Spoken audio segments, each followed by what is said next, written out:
Greetings. Let's quickly look at the adjustments and the general journal. So, in other words, how do we now record transactions in the general journal at year end? So, some of the transactions that we record at financial year end are journal entries that we only do at year end. That's why it is called year end adjustments. So, I just prepared an answer book per transaction that we are going to do, so it's clear to distinguish between the different ones. So looking at transaction number one here, this is a past paper, so this also gives you an idea of how I phrase my adjustments, because obviously you need to get used to my way of doing things. So this is a paper or an extract of a paper that I had last year. So, first of all, the physical stock count at year end revealed stock on hand of 88,400. You know that you need to reflect in your financial statements the physical stock counted. Sorry if you hear a lot of noisy in the background, my cats are going crazy. So, you need to show the physical stock that you counted because that is the accurate figure for the financial year. And we need to ensure that our financial statements are accurate at all times. So, oh my gosh, sorry. Okay. Just give me a moment here. Let me just quickly pause this recording. Okay. I think they are sorted now. So they are saying that the trial balance, in other words, what I recorded up until date, was 87,200. So I'm saying in my records, 87,200 is my trading stock currently for the financial year. However, I should reflect 88,400. So 88,400 is more than what I'm showing at this moment. So 88,400 minus 87,200. So I'm showing 1,200 Rand less in my records. And that means that I now need to increase my trading stock as per my trial balance because I need my trial balance to reflect the physical stock counted. Therefore, I will say that I'm going to debit the trading stock account. And I'm going to debit trading stock with 1,200 Rand because I need to increase my trading stock balance. And I am then going to say, because I physically counted more stock than what I thought I had according to my books, I have a trading stock surplus. Oh my gosh, there the cats go again. Just ignore that in the background. It sounds worse than it is, I can promise you. That's if you can hear it. Okay, so trading stock surplus is an income account. So if I now decide to include this transaction in the trial balance and not in a general journal format, you have to know that trading stock surplus goes in the nominal account section and on the credit side. Okay, so I've just credited that income account. Trading stock is a balance sheet section account. It's an asset. So I will then go and add, because here I'm saying I'm debiting my trading stock. So I will go to trading stock and I will add 1,200 Rand to the 87,200 that I already have for my balance to reflect correctly as 88,400. Okay, so that's trading stock surplus. Then moving on. Number two says the owner took stock with a cost price of 800 Rand for personal use. You have to remember that if I give you the selling price, you need to know that the owner always takes stock at cost. Whether it be that the owner is taking the stock for personal use, he wants to donate it to someone, he threw it away, whatever it is, if the owner takes stock from the business, that means that he's taking it at cost. We're not making a profit on whatever the owner is taking. Otherwise, it will state the owner bought stock with a cost price off. Then it's a normal sales transaction. But the owner just taking it means that we are not making a profit. So whenever the owner takes someone, it is drawings, because business entity principle says that I need to keep business and business owners' financial records separate from each other. And I'm debiting my general ledger account drawings because he now has more drawings. What he took is trading stock that I now have less of. Therefore, I'm crediting my trading stock. Nothing is happening in my debtors and creditors ledgers because no debtors or creditors are involved in this transaction. So no calculations to be made, just debit drawings, credit, trading stock. Then, transaction number 3. A debtor has been declared insolvent. As soon as you see insolvent, you need to think bad debts. I need to write off this debtor. However, it's not necessarily that I have to write off the full amount of debt, because it might be that I have received some of the money or I will still receive some of the money. In this case, it says his estate will pay out 20 cents in the rand towards his outstanding balance on the 5th of March. Oh, I forgot to add an amount. Let's just add his outstanding balance of 1,000 Rand on the 5th of March. Right, there we go. So on the 5th of March 2025, that's after our current financial year, his estate will pay us 20 cents to the rand. So we will keep the 20 cents to the rand within the debtors controlled account whilst we wait for them to make payment. However, no other entries have been made. If you now already know that this debtor has been declared insolvent, you have to apply the prudence principle, GARP principle, stating that I may not overstate my assets. So I may not have a debtor within my books whom I know is insolvent. Therefore, I'm going to say that I'm going to increase the bad debts expense account, and I'm going to decrease my debtors control. So can you see I'm saying increase, decrease? That's for you to know if you have to do the trial balance, you have to do the increase, decrease.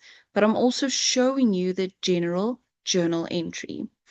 Okay, so the estate is paying out 20 cents in the rand. In other words, we have to write off 80 cents in the rand of his outstanding balance of 1,000 Rand. Okay, therefore, I'm going to take my 1,000 Rand, and I'm going to multiply that by 80 cents. So in other words, I have to write off 800 Rand. That is now my bad debt expense, with which my debtors account is decreasing, which means that I'm now working with a debtor. I don't know the name, so it's unknown. Usually we give you a name, but I was apparently a bit lazy here. So I'm writing off this debtor's account, which means that I have to go to his individual debtor's ledger account, and I have to go and show there that I'm crediting that account. Because remember, when I'm posting these journals to the ledgers, I have to remember that I also have to go and post it to the debtor's individual ledger account. Right, then number 4, depreciation. 20% per annum on the carrying value of equipment. What is carrying value? Carrying value is equal to cost minus accumulated depreciation. Okay? When we say that it is 10% using the straight line method means cost. So on the cost price. So for equipment, it is 20% using the carrying value, and for cost, it is 10% only. Then we need the balances to be able to calculate this because we need the carrying value and we need the cost. Then it says here that these are your balances on the last day of the financial year. And then you have to remember that the accumulated depreciation that I'm showing here doesn't include the depreciation for the current financial year, because you are now expected to record and to calculate and to record the depreciation and then post it to the ledger. So this is the depreciation at the beginning of the current financial year. Then says that a new vehicle was purchased on the 1st of November. This transaction has been correctly recorded. In other words, included in my year-end balance, I have a vehicle of 300,000 Rand that I purchased on the 1st of November, and then no other assets were purchased. So what that means is the equipment that they are showing here at 200,000, the cost, that was my cost at the beginning of the current financial year. It's also my cost at year end because I didn't purchase any new assets. You have to come to the conclusion yourself. If I don't tell you about any movements in the fixed assets, you have to know that that means you didn't purchase any new assets. Then the accumulated depreciation on equipment for the year at the beginning of the year was 120,000. Therefore, you had 80,000 Rand carrying value on equipment or for equipment for this financial year at the beginning of the year that you now have to use to calculate the depreciation. So times by 20%, and you had these assets for the full financial year. Therefore, you are calculating your depreciation for the full year, and that should be, I think, 16,000 Rand. Where's my calculator now? I don't know why my calculator keeps on disappearing. It's very annoying. Okay, so it's 80,000 at 20%. Oh, there was another calculation still going on there. 80,000 at 20% for the full financial year. So 16,000 Rand. So I'm going to say that I have to debit depreciation with 18,000 Rand, but that's not it because I also had vehicles. Then I have to credit the accumulated depreciation on equipment account with 18,000 Rand. Remember, I said you are not going to abbreviate my accounts. I'm not going to give you the marks if you decide to abbreviate my accounts. Let's just make that clear. Right. Next up, we have to do the vehicles one. So vehicles is a bit different because we ended on 500,000 Rand for this year. But included in that amount is an asset for 300,000 Rand that I didn't own for the full financial year because I only purchased that on the 1st of November. So the only vehicles that I had for the full financial year is my year-end balance minus the one that I recorded for the purchase during the current year. So 200,000 Rand at 10% for the full financial year. So 20,000 Rand on the old vehicles. Then I purchased the new vehicles at 10% per annum depreciation, but I only owned it for November, December, Jan, Feb. So only for 4 out of the 12 months. I hope I'm not going to get a decimal now. I didn't test this. We won't give you decimals in the exam because it just becomes a bit messy. So if you do get decimals, please recalculate. Times 4 over 12, lovely, 10,000 Rand. Okay, so I'm only calculating the depreciation on that asset for 4 months because I only purchased this vehicle on the 1st of November. Whereas the vehicles that I had prior to the 1st of November, the ones for 200,000, I owned those vehicles for the full financial year. So this is my new one. So in total, I had depreciation on my vehicles of 30,000 Rand. So I didn't only have depreciation of 18,000 Rand, I had that plus 30. So in total, 48,000, of which 18,000 was on equipment, and then the 30,000 was on vehicles. No debtors, no creditors, so I just leave it blank. Right. So then I am going to do the insurance one. So the insurance premium for March was paid on the 27th of Feb. In other words, I have a prepaid expense. Remember, I'm not allowed to include more months in the financial year than the actual 12 that I'm reporting on. So whatever I paid for that was for after my current financial year, I now need to remove that. I need to reclassify that as a prepaid expense. And remember that prepaid expenses are assets. So I'm going to debit my prepaid expense 800 Rand, and I'm going to remove that from my insurance expense account 800 Rand because I'm not allowed to include the expense for March in the current financial year that ends in Feb because it's not an expense that I incurred for the current financial year. Then the last one is transaction number 6. The accountant forgot to make the rent payment for Feb.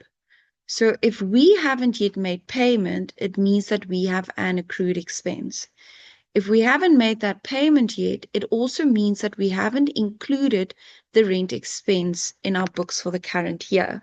So we now need to debit rent expense in order for us to include that expense in our financial statements. However, we haven't made payment yet. Therefore, we have to show that we have a new credit, a new liability, accrued expense. The monthly rent amounted to 8,000 Rand before an increase of 600 Rand came into effect on the 1st of January. In other words, during our financial year, we paid rent of 8,000 Rand until January when that increased by 600 Rand, meaning that our rent is now 8,600 Rand per month, starting the 1st of Jan. So in other words, that is also then the rent amount for Feb. So I need to debit my rent expense and credit my accrued expense with 8,600 for the current month.